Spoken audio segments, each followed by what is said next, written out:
প্রিয় দর্শক বন্ধুরা, উঠে আসছে একাধিক নয়া প্রসঙ্গে গুরুত্বপূর্ণ খবর আপডেট। ভোট বিভ্রাট সহ নিয়োগ শুনানি কতটা এফেক্টিভ, অবশ্যই এই ইউনিক খবরটিকে ভিডিওর মধ্যে প্রোভাইড করছি।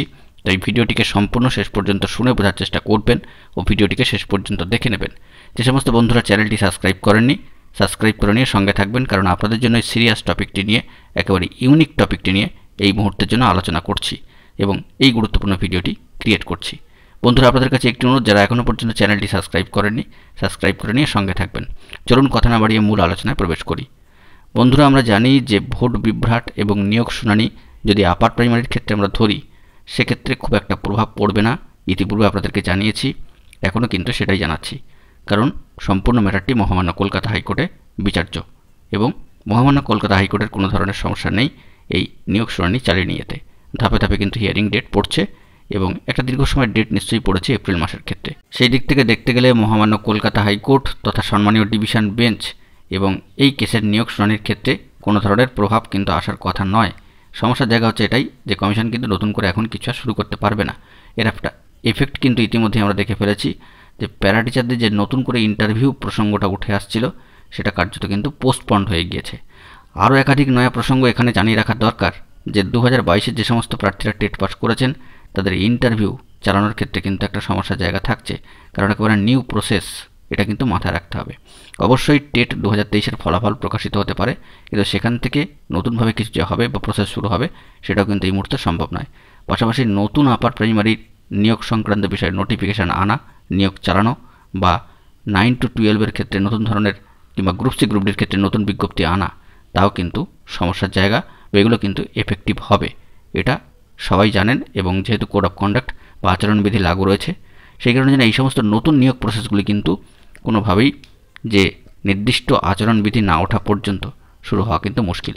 এর বড় প্রমাণ তো আমরা কিছুদিন আগেই দেখেছি যে কমিশন ইতিমধ্যেই প্যারা টিচারদের জন্য ইন্টারভিউ প্রসেস নতুনভাবে যেটা শুরু হওয়ার কথা ছিল, সেটা কার্যত পোস্টপন্ড হয়েই গেল। বন্ধুরা, আরেকটু ভালোভাবে যদি আমরা লক্ষ্য করি, তবে আরেকটু লক্ষ্য করা দরকার যে পঞ্চায়েতের ক্ষেত্রে রিক্রুটমেন্ট প্রসেসের ক্ষেত্রে এখন কিন্তু রেজিস্ট্রেশন হচ্ছে, কিন্তু নতুনভাবে কিন্তু ফর্ম ফিল আপ শুরু হয়নি। এই বিষয়গুলো আমাদেরকে মাথায় রাখতে হবে যে ভোট বিভ্রাট ঠিক আছে, কিন্তু নিয়োগ শুনানির ক্ষেত্রে অর্থাৎ আপার প্রাইমারি নিয়োগ শুনানির ক্ষেত্রে কোনো ধরনের প্রভাব আসবে না, এটুকু আপাতত সম্ভাবনার মধ্যেই থাকছে।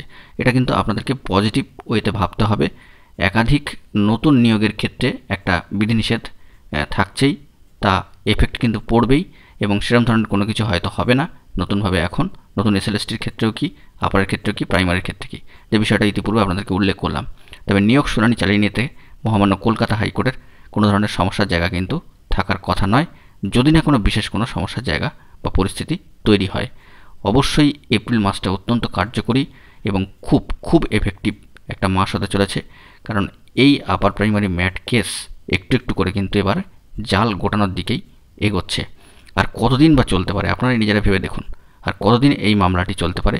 ম্যাট কেস যার সাথে 137টি ক্যান ইতিমধ্যেই কিন্তু অ্যাডেড হয়ে রয়েছে, যা আপনাদেরকে ডিটেলস ভিডিওতে ইতিপূর্বে অনেকবার দেখিয়েছি যে ক্যান হিয়ারিংয়ের হওয়ার সাথে সাথে কিন্তু কীভাবে অ্যাডেড হচ্ছে এবং একাধিক ক্যান কিন্তু এই মামলার সাথে যুক্ত হয়ে রয়েছে।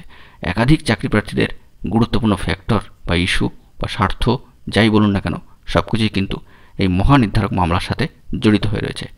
তাই ভোট বিভ্রাট নিয়োগ শুনানির ক্ষেত্রে, আপার প্রাইমারি ম্যাট কেসের শুনানির ক্ষেত্রে, হিয়ারিংয়ের ক্ষেত্রে খুব এফেক্ট ফেলবে, এটা কিন্তু এখন মনে করা হচ্ছে না। কারণ আবারও বলি, সম্পূর্ণ বিষয়টি সম্পূর্ণতই মহামান্য কলকাতা হাইকোর্টের ডিভিশন বেঞ্চে 11 নম্বর কোর্টের অবজারভেশনে রয়েছে। তাই পজিটিভ থাকুন, সুস্থ থাকুন। অবশ্যই গুরুত্বপূর্ণ আপডেটগুলি পাওয়ার জন্য চ্যানেলটিকে সাবস্ক্রাইব করে নিয়ে সঙ্গে থাকুন। ধন্যবাদ।